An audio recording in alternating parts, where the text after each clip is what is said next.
કેમ છો વિદ્યાર્થી મિત્રો? હું કુમુદ પટેલ આપ સર્વેનું સ્વાગત કરું છું. આજે હું વિશેષણ લઈને આવી છું ગુજરાતી ગ્રામરની અંદર. તો આજે આપણે વિશેષણ શીખવાના છીએ. તો જો વિદ્યાર્થી મિત્રો કે વિશેષણ, તો આપણે વિશેષણ કોને કહીશું, એની વ્યાખ્યા શું છે? તો જો એની વ્યાખ્યા છે જે પદ દ્વારા કંઈક વિશેષતા સૂચવાય તે પદને આપણે વિશેષણ કહીએ છીએ. શું કહીએ છીએ મિત્રો?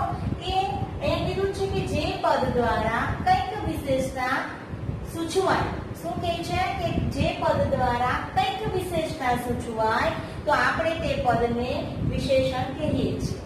બીજું જુઓ, આપણે જોયું વિશેષણ, અને જ્યાં વિશેષણ હોય ત્યાં વિશેષ્ય આવે ને આવે છે. તો વિશેષ્ય કોને કહેવાશે? તો વિશેષ્ય કોને કહેવાશે એની વ્યાખ્યા લખી છે. જુઓ, આ વિશેષણ જે નામને આપણે પદ પણ કહી શકીએ, એટલે મેં કૌંસમાં લખ્યું છે, ને માટે વપરાયું હોય તેને વિશેષ્ય કહેવાય છે. માની લો એક ઉદાહરણ અહીંયા લખું, અહીંયા નીચે તો લખ્યું છે છતાં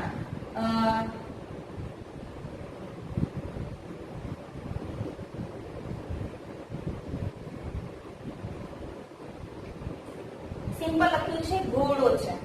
ઓકે, પણ હું એવું લખું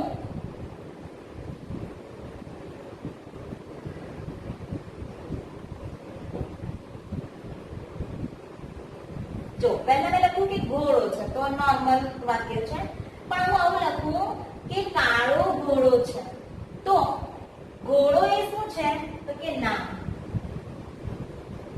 ઘોડાની વિશેષતા શું છે? કે એનો કાળો રંગ. બરાબર છે, આ કાળા રંગની એની વિશેષતા છે. તો આ વિશેષણ બન્યું અને આ ઘોડો જે નામ છે એને આપણે વિશેષ્ય કહીશું. એના માટે મેં બીજું એક ઉદાહરણ લખ્યું છે. જુઓ, ઠંડી ચા કોને ભાવે? ચા તો છે, આ ચા છે પણ કેવી છે? તો કે ઠંડી. તો અહીંયા મેં કીધું જે પદ દ્વારા કઈ વિશેષતા સૂચવાય, ચા તો છે પણ કેવી છે? ઠંડી. આ એની વિશેષતા સૂચવે છે, એટલે આ શું બનશે? વિશેષણ. અને જે નામ જ છે ચા, તો એ શું બનશે? વિશેષ્ય. ક્લિયર થયું તમને કે વિશેષણ કોને કહેવાય અને વિશેષ્ય કોને કહેવાય? વાક્યમાં જે પદ દ્વારા કંઈક વિશેષતા સૂચવવામાં આવે તો આપણે એને વિશેષણ કહીએ છીએ, અને જેના વિશે કહેવામાં આવ્યું હોય, જે નામ હોય, એ નામને જ આપણે વિશેષ્ય કહીએ છીએ. તો આ સિમ્પલ વસ્તુ થયું કે તમને ખબર પડી વાક્યમાં વિશેષણ કોને કહેવાય અને વિશેષ્ય કોને કહેવાય. બરાબર છે. પણ આપણે એવું પણ જોવાનું છે, કેટલીક વાર એવું પણ બને છે કે એક જ વાક્યની અંદર ઘણા બધા વિશેષણ અને વિશેષણના જોડકા આવે છે. તો આપણે એ વાક્યને પણ જોઈશું, એના થકી પણ આપણને ખ્યાલ આવશે કે વાક્યની અંદર એક સાથે 2 થી 3 વિશેષણ અને વિશેષ્ય આપ્યું હોય તો આપણને કેવી રીતે ખબર પડે. તો જુઓ, મેં અહીંયા લખ્યું છે કે ઘણી વખત ઘણા પદો ભેગા થઈને, શું કીધું છે? ઘણી વખત ઘણા પદો ભેગા થઈને કોઈ પદની વિશેષતા સૂચવે છે. આખાને આખા પદની વિશેષતા સૂચવવામાં આવે, પણ એ વખતે શું થાય છે કે ઘણા પદો ભેગા થાય. શું કહેવામાં આવ્યું છે? ઘણા પદો ભેગા થાય અને કોઈ પદની વિશેષતા, આખાને આખા પદની વિશેષતા જ્યારે બતાવવામાં આવે ત્યારે એક વાક્યની અંદર ઘણા બધા વિશેષણ અને વિશેષણના જોડકા બનેલા હોય છે. તો એ ઓળખતા પણ આપણને આવવું જોઈએ, આખું પદ કોઈ બીજા માટે વિશેષણ બને છે એ આપણને ખબર પડતી હોવી જોઈએ. તો મેં અહીંયા એક ઉદાહરણ લખ્યું છે એના માટે કે એમની આંખોમાં ઉજમાળા ભવિષ્યની એક જ્યોત ઝબૂકતી હતી. શું કીધું છે? કે એમની આંખોમાં ઉજમાળા ભવિષ્યની એક જ્યોત ઝબૂકતી હતી. હવે આમાંથી આપણને 3 પદ મળી શકે. કેવી રીતે? તો પહેલો ક્વેશ્ચન કયો નીકળી શકે કે જ્યોત કેવી? ભાઈ અહીંયા લખ્યું છે એક જ્યોત, પણ જ્યોત કેવી? તો એના આન્સર સ્વરૂપે આપણે મળે તે ઉજવાળા ભવિષ્યની. કેવી? તે ઉજવાળા એનો મીનિંગ થાય ઉજ્જવળ ભવિષ્ય.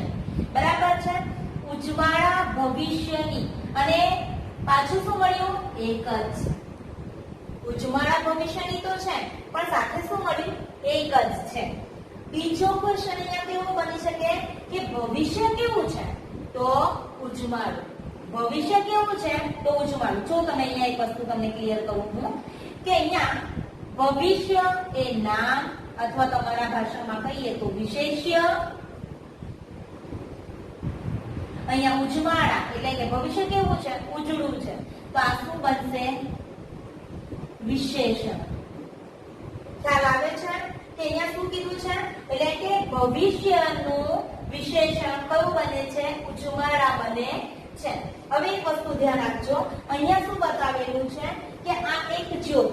શું બતાવેલું છે? એક જ્યોત જે પદ છે એ વિશેષણનું આખું પદ બને છે. એટલે આગળના જે ત્રણે ત્રણ પદો છે આપણને જે અહીંયા મળ્યા છે, એક સવાલમાંથી આપણને 3 પદ મળ્યા છે, એ આ જ્યોત જે છે ઝબૂકતી છે. અહીંયા કીધું છે જ્યોત ઝબૂકતી. કેવી? તો કે ઝબૂકતી. આવું પણ આવી શકે. એટલે એક જ વાક્ય ની અંદર 3-4 જોડકા બનીને આખું ને આખું પદ વિશેષણ બની શકે. તો અહીંયા કયું બની શકે? તો આ એક જ્યોત પદનું આખું વિશેષણ બને છે. જો મિત્રો આપણે અહીંયા બીજું ઉદાહરણ જોઈએ, જે પણ આ જ રીતનું છે કે જેમાં ઘણા બધા પદો વિશેષણ અને વિશેષણના જોડકા બનાવેલા છે. તો આપણે એવું એક પદ પણ આપણે જોઈએ કે જો તમારા પુસ્તકનું જ છે 12મા ધોરણનું. મારા મોટા છોકરાના વચલા દીકરાનો નાનો છોકરો 1.5 વર્ષમાં પરણવા જેવડો થશે. શું કીધું છે? તો આપણે પહેલા અહીંયા લખી દીધું છે, જુઓ કે મોટો છોકરો, વચલો દીકરો. અહીંયા આપ્યું છે ને, મોટો છોકરો, પછી વચલો દીકરો 1.5 વર્ષમાં. તો અહીંયા આપ્યું છે 1.5 વર્ષમાં. તમે જોઈ શકો છો કે છોકરો કેવો? તો કે મોટો શું છે? વિશેષણ. છોકરો શું છે? વિશેષ્ય. દીકરો પણ કેવો? વચલો. એટલે વચલો શું છે? વિશેષણ. અને દીકરો શું છે? નામ એટલે વિશેષ્ય. પછી 1.5 વર્ષ. વર્ષ તો છે પણ કેવું? 1.5. એટલે આ વિશેષણ અને આ વિશેષ્ય. એટલે તમે અહીંયા જોઈ શકો કે વિશેષણ અને વિશેષણના 3 જોડકા આપણને મળે છે. ખ્યાલ આવ્યો હું શું કહેવા માંગુ છું? મેં પહેલા જ કીધું કે એક વાક્યની અંદર 1 થી 2 કે 2 થી વધારે વિશેષ્ય અને વિશેષણના જોડકા પણ આવે છે. ત્યારે આપણે કેટલીક વાર કન્ફ્યુઝ થઈ જતા હોય છે કે વિશેષણ અને વિશેષ્ય કયું છે અથવા વિશેષણ કયું છે. એટલા માટે તમને આ વસ્તુ શીખવું છું. બાકી સિમ્પલી આપણે વિશેષણ શોધતા હોઈએ છીએ. અહીંયા જુઓ, એટલે અહીંયા 3 વિશેષ્ય અને વિશેષણના મેં જોડકા બતાવ્યા કે આખા વાક્યમાં 3 બને છે કે છોકરો તો છે પણ કેવો છે? તો મોટો. તો મોટો એ શું બને છે? વિશેષણ. અને આ વિશેષ્ય. ઓકે. એ જ રીતે અહીંયા વિશેષણ, અહીંયા વિશેષ્ય. કે ભાઈ દીકરો નામ છે, નામ એટલે વિશેષ્ય જેના વિશે વાત કરવામાં આવી છે તે. ને વચલો બરાબર છે, વચલો એ વિશેષણ છે. એ જ રીતે વર્ષ, તો અહીંયા શું આવશે? વિશેષ્ય. અને આ વિશેષણ. ક્લિયર થયું આ વસ્તુ? એટલે અહીંયા વિશેષ્ય અને વિશેષણના કેટલા જોડકા? તો અહીંયા 3 જોડકા આપણી પાસે અવેલેબલ છે, મળી રહે છે આ વાક્યમાંથી.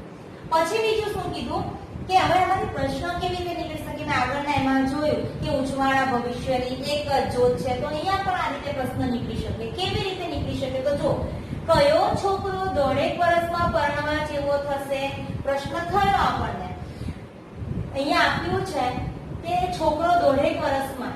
કે ભાઈ અહીંયા આપેલું છે કે મારા મોટા છોકરાના વચલા દીકરાનો નાનો છોકરો. કયો છોકરો? નાનો છોકરો 1.5 વર્ષમાં પરણવા જેવો થશે. તો મેં આ પ્રશ્ન કર્યો, કયો છોકરો 1.5 વર્ષમાં પરણવા જેવો થશે? મને આન્સર મળશે. એટલે વિશેષ્ય, વિશેષણ અને વિશેષ્યના જોડકા એક કરી અને અહીંયા આપણને પદ સમૂહ આપ્યો છે. આ જોડકાઓ જે છે એ જોડકાઓને ભેગા કરીને, આ પદ સમૂહને ભેગા કરીને એક વાક્ય બનાવવામાં આવે છે. એક વાક્ય કોઈ બીજા માટે વિશેષણ પણ બની શકે છે. તો અહીંયા ધ્યાન આપજો કે અહીંયા પ્રશ્ન નીકળ્યો, કયો છોકરો 1.5 વર્ષમાં પરણવા જેવો થશે?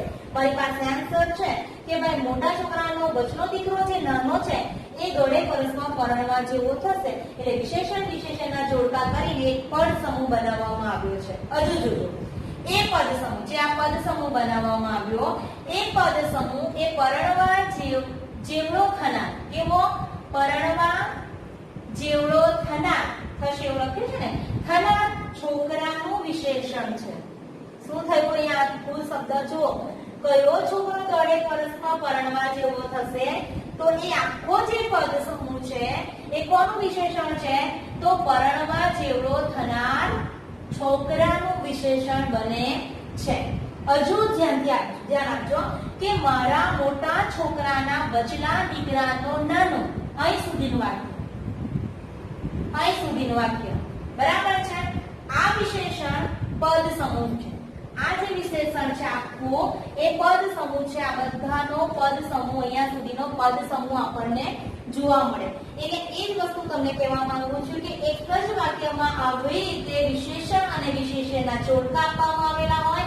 આ જોડકા દ્વારા આપણે એક પદ સમૂહ બનાવવામાં આવે છે અને એ પદ સમૂહ આ રીતે પરણવા જેવો થનાર છોકરાનું વિશેષણ પણ બનીને આવે છે. એટલે આખા વાક્યમાં ઘણા બધા જોડકાઓ વિશેષણ વિશેષ્યના આપવામાં આવેલા હોય છે અને એ વિશેષણ વિશેષ્યના જોડકાઓ થકી એક આખું વાક્ય, એક આખું પદ કોઈ બીજા માટે પણ વિશેષણ બનતું જોવા આપણને મળતું હોય છે. જો મિત્રો, આપણે એવું જોયું કે વિશેષણની વ્યાખ્યા જોઈ, વિશેષ્ય કોને કહેવાય એ જોયું, વાક્યમાં એકની સાથે વિશેષ્ય અને વિશેષણના કેટલા જોડકા આવી શકે એ જોયું અને એના સિવાય બીજું એક જોવાનું છે કે વિશેષણ જે છે ને એ વિકારી અને અવિકારી એમ 2 પ્રકારના હોય છે. શું કીધું છે અહીંયા? વિકારી અને અવિકારી એમ 2 પ્રકારના વિશેષણો આપણને જોવા મળતા હોય છે. તો બીજું એક વસ્તુ અહીંયા જુઓ કે વિશેષણના લિંગ, શું કીધું છે? વિશેષણના લિંગ અને વચન તેના વિશેષ્યના લિંગ વચન અનુસાર વિકાર એટલે કે ફેરફાર પામે તો તે વિકારી વિશેષણ કહેવાય છે. કયું? વિકારી. શું કીધું છે? વિકાર થયેલો કહેવામાં આવે છે. આપણે અહીંયા ખાલી ફક્ત વિશેષણ વિકારી છે એ જોવાના છે. તો શું કીધું કે વિશેષણના લિંગ અને વચન તેના વિશેષ્યના લિંગ વચન અનુસાર વિકાર પામે તો તે વિકારી વિશેષણ કહેવાય છે.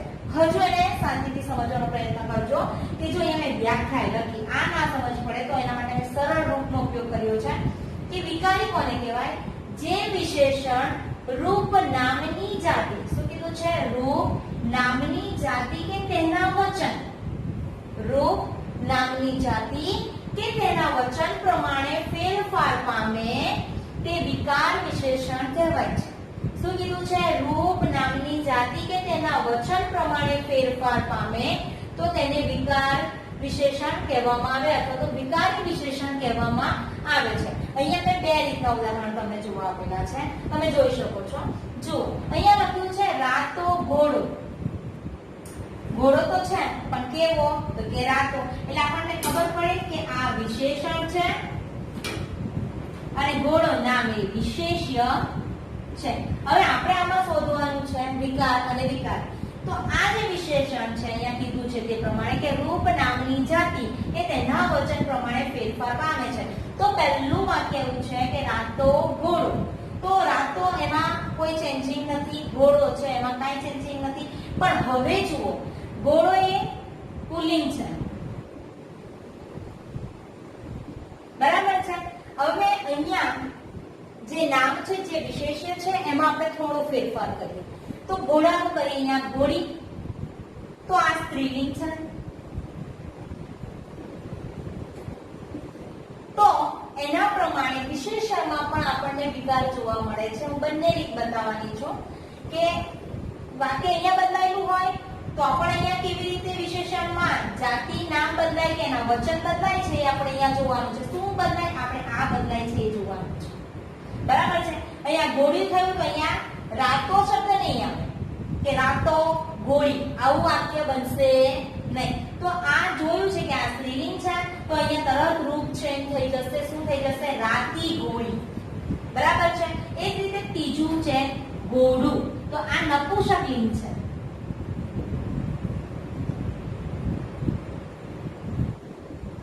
શું છે? નપુંસકલિંગ છે. તો હવે આ ઘોડું છે. તો અહીંયા આપણે જોયું પહેલા ઘોડો તો કે ભાઈ રાતો, ઘોડી તો કે રાતી. તો ઘોડું જ્યારે નપુંસકલિંગ હોય તો આપણે રાતું કે રાતી શબ્દ એડ કરી શકીએ નહીં. તો આપણે શું કરશું? રાતું. તો એ જ પ્રમાણે અહીંયા શું કીધું છે? જે વિશેષણ રૂપ નામની જાતિ કે તેના વચન પ્રમાણે ફેરફાર પામે, આ બધા નામ કે જાતિના પ્રમાણે જો એના આમાં વિશેષણમાં ફેરફાર પામે, વિકાર પામે, તો આપણે તેને વિકારી વિશેષણ કહી શકીએ છીએ. હવે એનું એ જ રીતે બીજું ઉદાહરણ જો મેં અહીંયા ખાલી ઘોડો ઘોડી લીધું હતું તો તમને કદાચ ખ્યાલ આવે એના માટે મેં બીજા શબ્દનો ઉપયોગ પણ કર્યો છે. માની લો પહેલો શબ્દ છે સારો બગીચો. તો આપણે તમને તરત જ ખબર પડી કે બગીચો તો છે પણ કેવો છે? સારો. એટલે સારો શું છે? વિશેષણ. અને બગીચો શું છે? તો વિશેષ્ય છે. હવે બગીચો છે તો આપણે આવું ના બોલી શકીએ કે સારી બગીચો કે સારું બગીચો. આવો શબ્દ આપણે યુઝ કરી શકતા નથી. પુલ્લિંગ છે એના માટે આપણે કયો શબ્દ વાપરીશું? સારો. તો આ છે સારો. તો આપણે સારો બગીચો એ પુલ્લિંગ છે માટે આની જાતિ પ્રમાણે આપણે અહીંયા વિશેષણમાં વિકાર પામીએ છે. તો અહીંયા સારો બનશે. અહીંયા ફૂલવાડી લખેલી છે. હવે ફૂલવાડી છે એ સ્ત્રીલિંગ છે. બરાબર છે? એ વાત કયું છે? શબ્દ કયો છે? સ્ત્રીલિંગ શબ્દ છે. તો ત્યાં આપણે સારો શબ્દ, સારો વિશેષણ યુઝ કરી શકતા નથી. તો આપણે ત્યાં શું યુઝ કરશું? સારું. એટલે અહીંયા આની જાતિ જોઈને વિશેષણના જે આ વિશેષણ છે એમાં શું થાય છે? ફેરફાર થાય છે. તે તમને જોવા મળે છે. એ જ રીતે ત્રીજું જુઓ, ખેતર. મેં અહીંયા ખાલી ઘોડો, ઘોડી અને ઘોડું બતાવ્યું. તો અહીંયા મેં ત્રણે ત્રણ શબ્દ અલગ લીધા છે પણ એના જે પુલ્લિંગ, સ્ત્રીલિંગ અને નપુંસકલિંગ છે એના જે બધા ફેરફાર પડે છે તે આપણે અહીંયા જોવાના છે. તો ખેતર કેવું? એટલે આપણને ખબર પડે નપુંસકલિંગ છે તો નપુંસકલિંગ માટે સારું ખેતર. તો આપણે જોઈ શકીએ છીએ કે વિશેષણના રૂપ નામની જાતિમાં આપણને ફેરફાર થયેલો જોવા મળે. જ્યાં આવો ફેરફાર થયેલો જોવા મળે એટલે કે વિકાર થયેલો કહેવામાં આવે છે અથવા તો વિશેષણ વિકારી વિશેષણ છે એમ કહેવામાં આવે છે. જો મેં અહીંયા લખ્યું છે વિશેષણ તેના વિશેષ્યની જાતિ અનુસાર. આ જેની જાતિ છે એ અનુસાર ફેરફાર થયેલો થાય તો વિકાર થયો છે. એટલે તમે અહીંયા જોઈ શકો કે આ એની જાતિ છે પુલ્લિંગ, સ્ત્રીલિંગ, નપુંસકલિંગ. અહીંયા બગીચો પુલ્લિંગ, ફૂલવાડી સ્ત્રીલિંગ, નપુંસકલિંગ, ખેતર છે. આ ત્રણે ત્રણ એની જાતિ છે. તો અહીંયા વિશેષણ તેના વિશેષ્યની જાતિ અનુસાર. કોની જાતિ અનુસાર? તો વિશેષ્યની જાતિ અનુસાર આ વિશેષણની અંદર ફેરફાર જોવા મળે છે. તો આપણે તેને વિકાર થયેલો અથવા તો વિશેષણ વિકારી છે એમ કહી શકીએ છીએ. જો વિદ્યાર્થી મિત્રો આપણે જો વિકારી અને હવે જોઈશું આપણે અવિકારી. તો વિકારીની અંદર આપણે શું જોયું કે વિકારીની અંદર વિકાર પામે, ફેરફાર થાય તો એને વિકારી શબ્દ કહેવાય. તો હવે અવિકારી શું છે એની વ્યાખ્યા જુઓ. જે વિશેષણ રૂપ નામની જાતિ કે તેના વચન પ્રમાણે ફેરફાર પામતું નથી. આગળ શું જોયું આપણે વિકારીની અંદર કે વિકારી જે હોય એમાં ફેરફાર પામે અને અવિકારી હોય એ વિશેષણ રૂપ નામની જાતિ કે તેના વચન પ્રમાણે ફેરફાર પામતું નથી. તે અવિકારી વિશેષણ કહેવાય છે. હવે અહીંયા જુઓ તમે ઉદાહરણ અહીંયા લખ્યું છે કે સુંદર છોકરો. તો છોકરો એ શું છે? તો કે નામ છે, વિશેષ્ય કહેવાય છે ને, અને સુંદર છે એ વિશેષણ છે. ઓકે, એટલે અહીંયા શું કીધું છે? છોકરો સુંદર. જો અહીંયા એની જાતિ બદલાશે પણ વિશેષણના રૂપ નામની જાતિ કે તેના વચનમાં કોઈ પણ જાતનો ફેરફાર થતો નથી. આગળ આપણે જોયું વિકારી શબ્દની અંદર તો અહીંયા ઘોડો હતો તો રાતો ઘોડો, અહીંયા ઘોડી હતી તો રાતી ઘોડી. તો અહીંયા પણ વિશેષણના જાતિ પ્રમાણે આમાં પણ ફેરફાર થતા હતા, વિશેષણમાં પણ ફેરફાર થતા હતા, જે હવે થશે નહીં. અવિકારની અંદર વિશેષણની અંદર કોઈ પણ જાતનો ફેરફાર થતો નથી. તેને આપણે અવિકારી વિશેષણ કહીએ છીએ. જેમ કે જુઓ છોકરો એ પુલ્લિંગ છે, બરાબર છે? તો આ છોકરો જે પુલ્લિંગ છે પણ છોકરો છે કેવો? તો સુંદર છે. તો સુંદર છોકરો છે એ વિશેષણ અને અહીંયા છોકરો એ વિશેષ્ય છે. હવે આપણે એની જાતિ બદલીએ છોકરી. તો છોકરી કેવી? સુંદર. જો અહીંયા ચેન્જ થયું નથી. છોકરું, તો છોકરું કેવું? તો કે સુંદર. અહીંયા એની જાતિ બદલાઈ છે, વિશેષણની જાતિ બદલાઈ, પણ વિશેષણમાં કોઈ પણ જાતનો ફેરફાર થયો નથી. તો એવું કહી શકાય કે અવિકારી વિશેષણ હોય એ વિશેષણના રૂપ, નામની જાતિ કે તેના વચન પ્રમાણે કોઈ પણ જાતનો ફેરફાર પામતું નથી, તો તેને આપણે અવિકારી વિશેષણ કહીએ છીએ. હવે બીજું ઉદાહરણ મેં જુઓ, તમને જે બતાવ્યું હતું વિકારીની અંદર એ જ લીધું છે અહીંયા ફરી, કે અહીંયા મેં લીધું હતું બગીચો. અહીંયા પણ બગીચો લીધો છે, પણ જો અહીંયા વિશેષણ માટે વપરાયેલા જે શબ્દ છે તે તમે જોઈ શકો છો. બરાબર છે? જો અહીંયા બગીચો પુલ્લિંગ છે, તો બગીચો કેવો? તો કે સરસ. ફૂલવાડી કેવી? સ્ત્રીલિંગ શબ્દ છે, તો પણ સરસ. ખેતર કેવું? નપુંસકલિંગ છે, તો પણ સરસ. તમે શું જોયું કે વિશેષ્યના નામ જાતિ લિંગ પ્રમાણે વિશેષણમાં અહીંયા કોઈ પણ જાતનો ફેરફાર થતો નથી, ને જ્યાં વિશેષણના નામ જાતિ લિંગ પ્રમાણે કોઈ પણ જાતનો ફેરફાર થતો નહીં હોય તો તેને આપણે અવિકારી વિશેષણ કહીએ છીએ. એટલે વિદ્યાર્થી મિત્રો તમને એટલો ખ્યાલ આવવો જોઈએ, વિકારી એટલે કે જેમાં વિકાર થાય તે, અને અવિકારી કે જેમાં વિકાર થતો નથી. આટલું ખાસ યાદ રાખવાનું છે. હવે મેં અહીંયા કેટલાક એવા શબ્દો, પદો લખ્યા છે કે જે વિકારી અને અવિકારી વિશેષણ તરીકે ઉપયોગમાં લેવાતા હોય. જેમ કે તમે પહેલું જ મેં ઉદાહરણ સમજાવ્યું હતું વિકારીની અંદર સારો, સારી, સારું. તો અહીંયા એ સારું છે. અહીંયા જો ડાહ્યા, ડાહ્યું આવી શકે, નાનું, નાના, નાનો આવી શકે, રૂપાળું, રૂપાળા, રૂપાળો આવી શકે. એ રીતે બધા છે. જુઓ, ધીમું, ખારું, ખરું, નબળું, કડવું, આ બધા વિશેષણના જે શબ્દો છે એ બધા જ શબ્દોની અંદર વિકાર પામી શકે છે. તો એને કયા પદો કહીશું? વિકારી વિશેષણ પદો આપણે કહી શકીએ છીએ. એ જ રીતે અવિકારી વિશેષણ જુઓ કે જેની અંદર સરસ, તો મેં અહીંયા લીધું છે, તમે જોઈ શકો છો. એમાં કોઈ જાતનો ફેરફાર તમે આવું ના બોલી શકો કે અહીંયા લખ્યું છે કે સરસ બગીચો, તો તમે આ સરસા બગીચો, સરસું બગીચો આવો શબ્દ તમે ઉપયોગ કરી જ ના શકો. એટલે આ વિશેષણની અંદર, અવિકારી વિશેષણની અંદર આમાં કોઈ પણ જાતનો ફેરફાર થતો નથી. બીજું છે સુંદર. તો અહીંયા પણ એક ઉદાહરણ આપ્યું છે. સુંદર છોકરો આવે, છોકરી, સુંદરા, સુંદરી એવું ના આવી શકે. બરાબર છે? એ રીતે ચપળ, લાલ, બહુ, હોશિયાર. હોશિયાર હોશિયારો, હોશિયાર, હોશિયારું થઈ શકે, પછી એના સિવાય એનો વિકાર થઈ શકતો નથી. એટલે પણ આ કેવું હશે? અવિકારી. ધનવાન, સરળ વગેરે. તો તમે જોઈ શકો વિદ્યાર્થી મિત્રો કે વિકારી વિશેષણો કેવા હોય, અવિકારી વિશેષણો કેવા હોય, એ તમને ખ્યાલ આવે કે વિકારીઓ એમાં વધારે પ્રમાણમાં વિકાર થાય છે, પરિવર્તન પામે છે, જ્યારે અવિકારી વિશેષણો હોય એમાં પરિવર્તન પામતા નથી.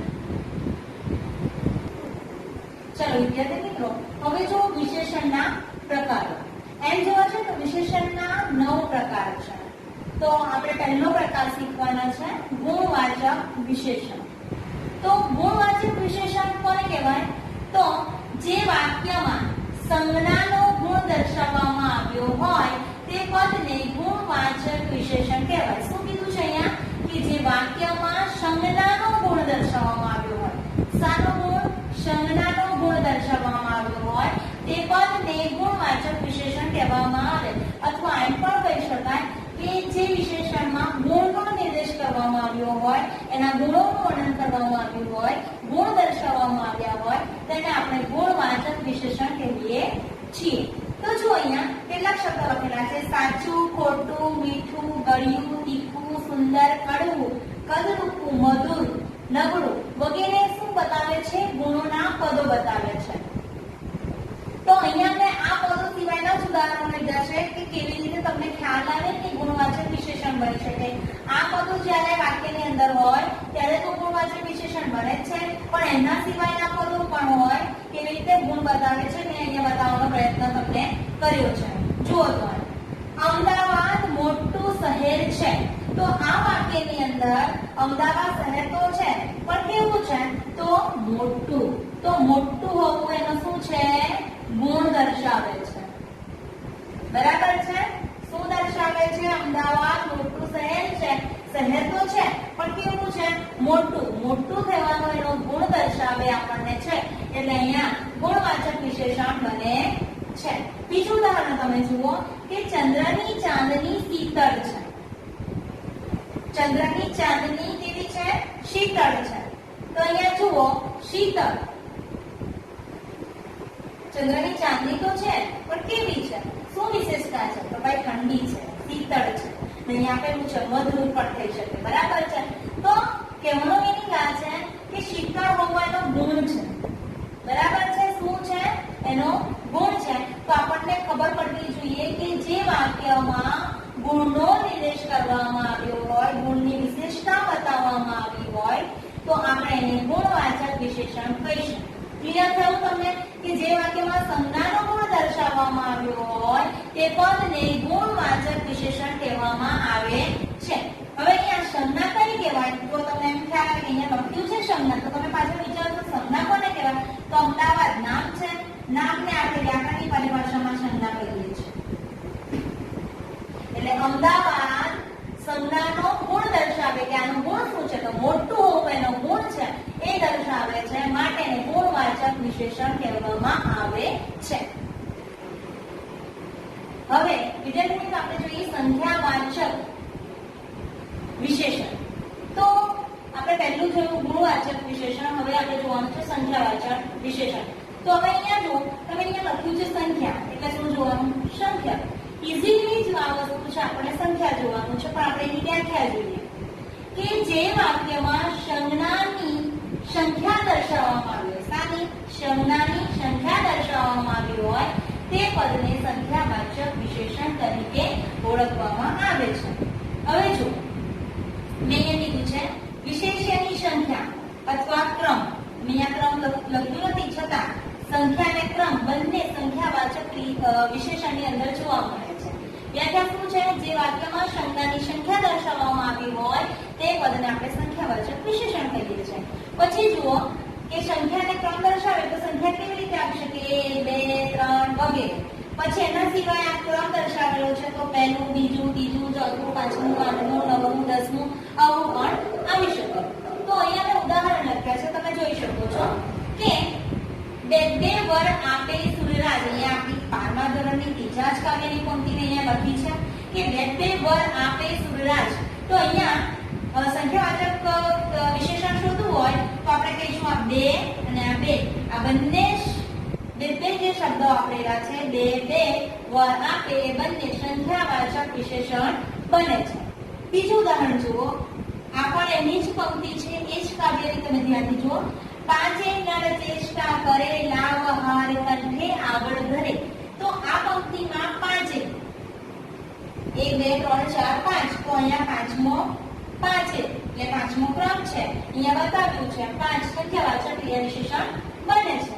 ત્રીજું જુઓ, કીડીને 6 પગ છે, તો આવ્યો 6 સંખ્યા દર્શાવે છે એટલે શું બનશે? સંખ્યાવાચક ક્રિયા વિશેષણ. તો વિદ્યાર્થી મિત્રો યાદ રાખજો કે સંખ્યાવાચક ક્રિયા વિશેષણ હોય એમાં સંખ્યાનો ઉલ્લેખ કરવામાં આવેલો હોય એને આપણે સંખ્યાવાચક ક્રિયા વિશેષણ કહીએ. તો વિદ્યાર્થી મિત્રો આજે આપણે વિશેષણ કોને કહેવાય, વિશેષ્ય કોને કહેવાય, વાક્યની અંદર વિશેષ્ય અને વિશેષણના કેટલા જોડકા બનીને આખું વાક્ય વિશેષણ બનતું હોય એ પણ આપણે જોયું. ત્યારબાદ આપણે વિકારી, અવિકારી કોને કહેવાય વિશેષણ એ પણ જોયું. અને વિશેષણના જે પ્રકારો છે તેમાં આપણે 2 પ્રકાર આજે શીખ્યા છે, એક ગુણવાચક વિશેષણ અને બીજું છે સંખ્યાવાચક વિશેષણ. તો મને લાગે છે વિદ્યાર્થી મિત્રો આ જે 2 પ્રકાર શીખ્યા અને વિશેષણ વિશેની જેટલી માહિતી લીધી એની તમને માહિતી અથવા સમજણ પડી હશે.